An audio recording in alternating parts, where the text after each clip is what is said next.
All right, everyone, this is Nick from ReVenture Consulting. I am back here with yet another market deep dive where we take a look at a new city across America every single week and we analyze the real estate market in that city.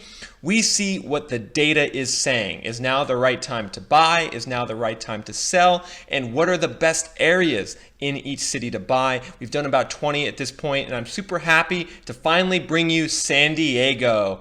That's right, San Diego, California. Today, we're going to be taking a deep dive into this market. Absolutely beautiful place to live, the best weather on the planet, and really expensive real estate to go along with it. Real estate prices in San Diego are the 5th highest in America of any large metro area. It costs a lot of money to own and buy real estate in San Diego. So we're going to be answering two principal questions in this video. The first is now the right time to buy or sell in San Diego? Based on what the hard real estate, economic, and demographic data is saying, is now the right time to buy or sell in San Diego? We're going to be answering that question in this video, which I know is important for you prospective home buyers out there. The second thing we're going to be asking is, what are the best areas within San Diego to buy? What are the areas that are seeing the most growth? What are the areas with the most affordability? What are the zip codes that you want to target as a home buyer or real estate investor in San Diego? So without further ado, let's get into it. I know this is going to be a great video for you to watch. If you're a home buyer or investor or even moving to San Diego, you're going to want to watch this video. So without further ado, let's get into it.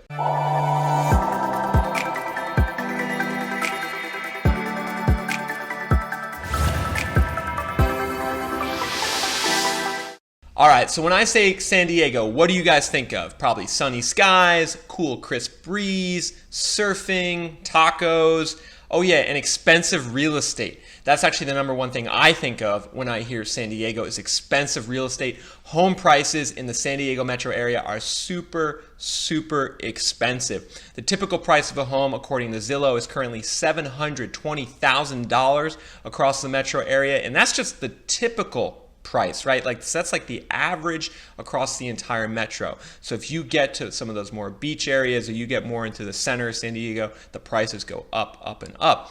And I think the central question on everyone's mind right now, and I see a lot of you guys asking this in the comments who live around San Diego, is you're curious and unsure whether now is the right time to buy. Because on one hand, you see that there's a shortage of housing, right? You see that there's a lot of demand, but on the other, you see these prices which are just getting higher and higher each year, much higher than wages and income are growing. And you see these prices and you're skeptical.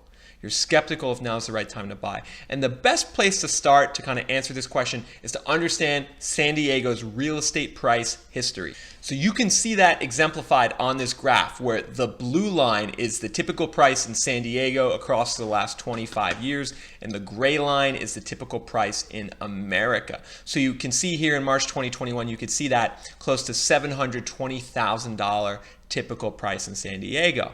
But what's evident is if we go back through history, there's a lot of ups and downs in San Diego's real estate market over the last 25 years.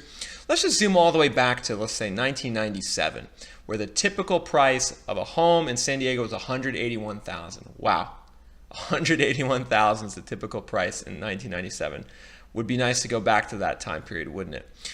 Whereas in America, it was $110,000. So back then in 97, San Diego was at a plus 70,000 premium to the typical US price, right? But then we had big shifts going forward, really in the late 90s, early 2000s, prices in San Diego just started going berserk, all the way up to a high of 580,000 in early 06. You can see that this growth greatly exceeded that of the US, and the differential between the US home price and the San Diego price grew to $350,000 in 06. Huge differences. Now, it was important to note is that back here in 06, a lot of people were saying the same arguments they were saying today about why prices in California deserve to be so much higher than the rest of the US. They were saying that we don't build enough. They were saying that there's a huge shortage of housing. They were saying the same arguments back in 06. Of course, what happened next? A dramatic decline in prices in San Diego over the next 6 years. By February 2012, prices in San Diego declined by almost 40% from their previous highs down to $350,000. So a lot of people have the perception that San Diego and a lot of these other California markets are somehow insulated from price declines. That's just not true. This San Diego got crushed in the last housing crash. People lost a lot of money. All right, guys, I spend a lot of time putting these videos together. I work really hard on them. I love sharing the data with you. In return, all I ask is just please hit the like button.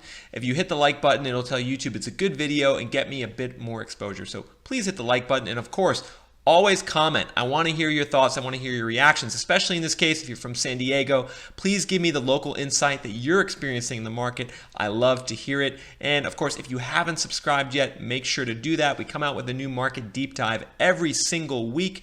In case you don't live in San Diego, we could be covering your market next. So make sure to subscribe. And all right, let's get back to the video. But of course, since then, things have returned. Prices in San Diego have shot up over the last 8 to 9 years, specifically over the last year, where the typical price is now $715,000 compared to $277,000 across the US. So right now in San Diego, we're at a plus $450,000 premium to what the US average is. That's by far the highest it's ever been in San Diego. So that's $715,000 price in San Diego, the typical price of a home today.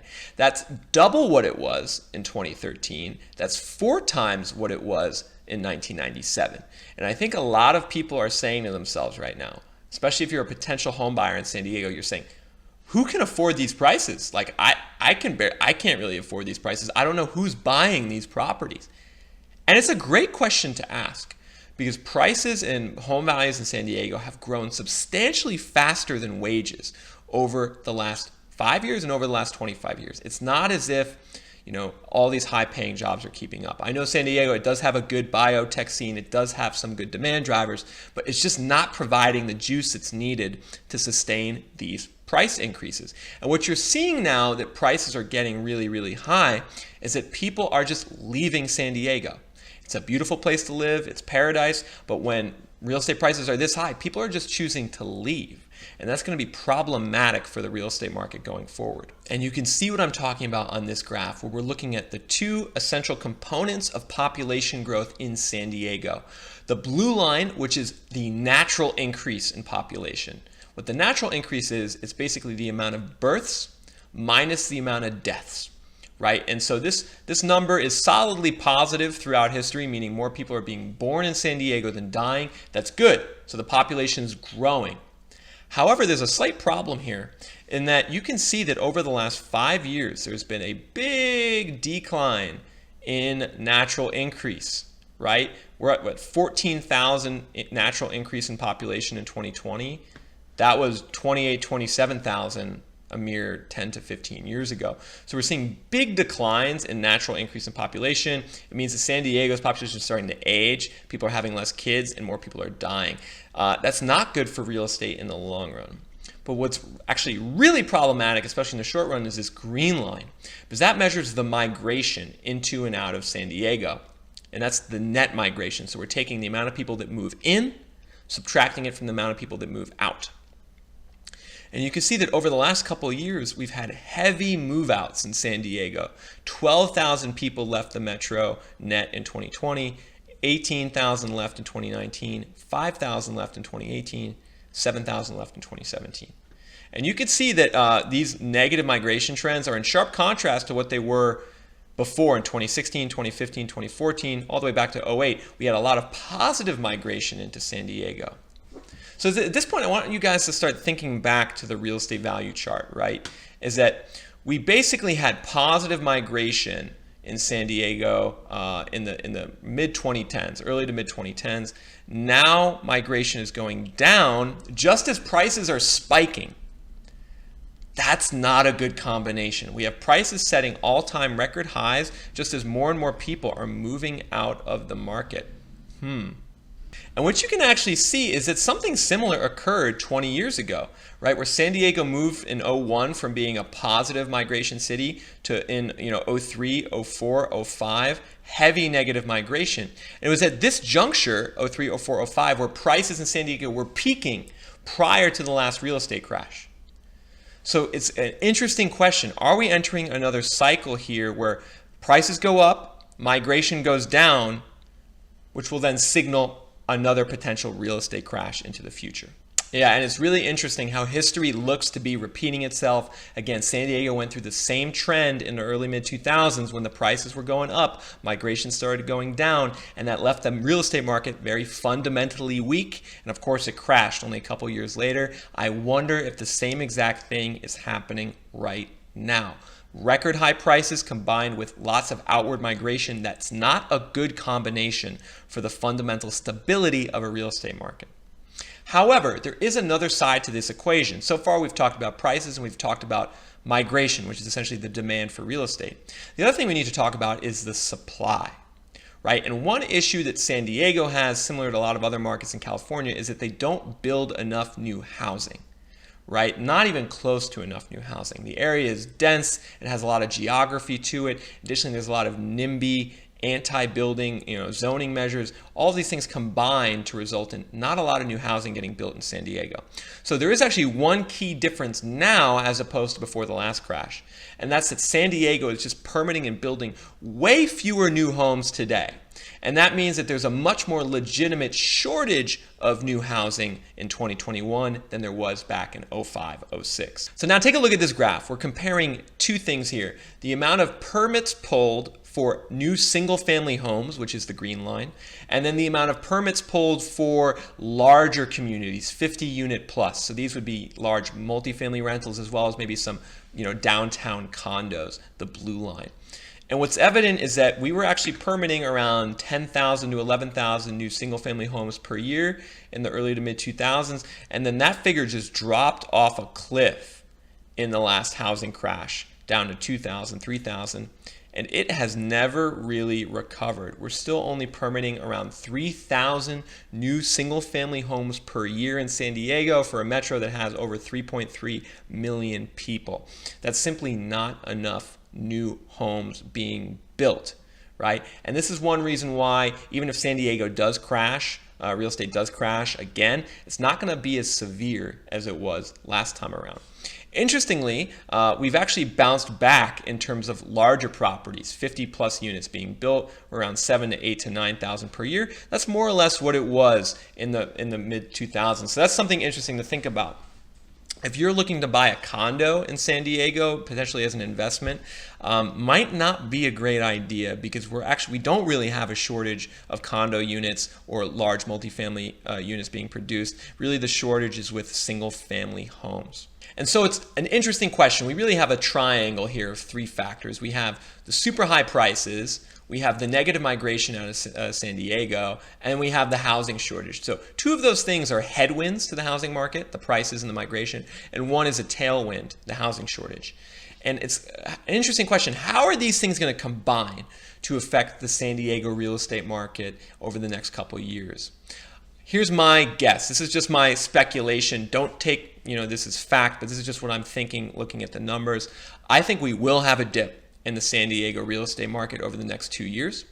I think that dip is probably going to be around somewhere from 10 to 20% decline in prices, which maybe puts prices back at their 2018 levels, right? I don't think we're necessarily going to see the 40% decline that happened after the last crash, though. Simply, with so few new homes being built, it's going to be really hard to see a 40% style decline. But 10 to 20% seems like something that could happen based on how high prices are, how high they are relative to wages, and all the people moving out of the metro. So now we're going to shift to the second half of this video where we're going to talk about specific locations within San Diego. Because I know a lot of you, right, you live in San Diego, you have family close by. This is where you're going to be, one way or the other. You don't necessarily have the liberty of moving or investing in real estate in a different city, so you're going to be in San Diego no matter what. So if you are, you want to understand the different neighborhoods and the areas that have the most appreciation and the ones with the most affordability and also the ones with the most wealth. It's really important to understand these from a fundamental data-driven perspective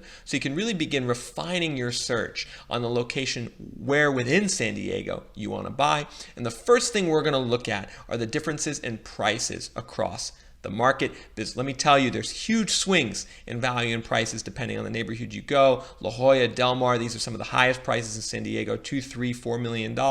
You go to other areas in the more of the central eastern area of San Diego, $400,000, $500,000. Big differences depending on where you go, so let's take a look at that. All right, guys, so we got the entire San Diego metro area pulled up on a map here, and we're looking at every zip code in the metro. And you can see the whole metro is quite a large footprint here. We got a lot of different land area here. We kind of go out to the desert out east, and then we have our more central San Diego area here in the center. And the first thing I want to point you out to is the color coding on this map. So the more magenta or purple a zip code looks, the higher the price. The more translucent or blue it looks, the lower the price. So for instance, in La Jolla, one of the most famous areas in San Diego, great beach location, zip code 92037. The typical price of a home in La Jolla is 1.8 million. So that's just the average, right? The average is 1.8 million. That's not even anything that nice. That's just like the basic run-of-the-mill home in La Jolla, 1.8 million. And you can see that the median income in the area is 110,000, where the income's above average, but it's not nearly as high as the home price. It's about a 15-to-1 ratio between home prices and income. If we keep scrolling up the coast here, we get to Del Mar, 92014, typical home price of over 2 million. And you can see median income of 156,000. So lots of high prices and wealth in Del Mar. We keep going up to Solana Beach, 92075, typical price of 1.7 million, median income of 106. So really it's these coastal regions further north in the San Diego metro that have the highest prices and the most wealth. We go inland a little bit to Rancho Santa Fe, 92067. The typical price here is over $3 million. Rancho Santa Fe, this is like the Beverly Hills kind of San Diego. You see a lot of homes on the market here for $5-6 million. So this is kind of a good cross-section of where the expensive prices within San Diego are. If we want more affordability, well, we have to go one of two places. We have to go southeast of downtown San Diego, which is here, 92101. This is downtown San Diego. We have to go southeast into places like National City, into places like Encanto, into places like Paradise Hills, where we have typical prices around 500 to 575. I should let you guys know that these prices would be expensive in other cities, but for San Diego, they are more affordable. We can also go, if we really, we don't mind driving, we can go out Interstate 8 and go out into the desert. We get some affordability as well out here, out east. So you really need to figure out, as a home buyer and investor, what is right for you? What are your goals? What is your budget? What do you want in a neighborhood? And that's going to inform where you want to go, right? If you have more money and you want to be in a wealthier location, those coastal zips are probably your answer. If you are like most others, though, and are on more of a budget, you need to target more of those translucent or blue locations. Those are going to have more options that fit what you're looking for. Now, the other thing we need to understand is, what is the trend in the market, right? Not just what prices are today, but what are the trends? Where's the growth occurring, especially in terms of growth in prices? Asking this question will allow us to have an even greater understanding of the areas within San Diego that you might want to target or might want to avoid.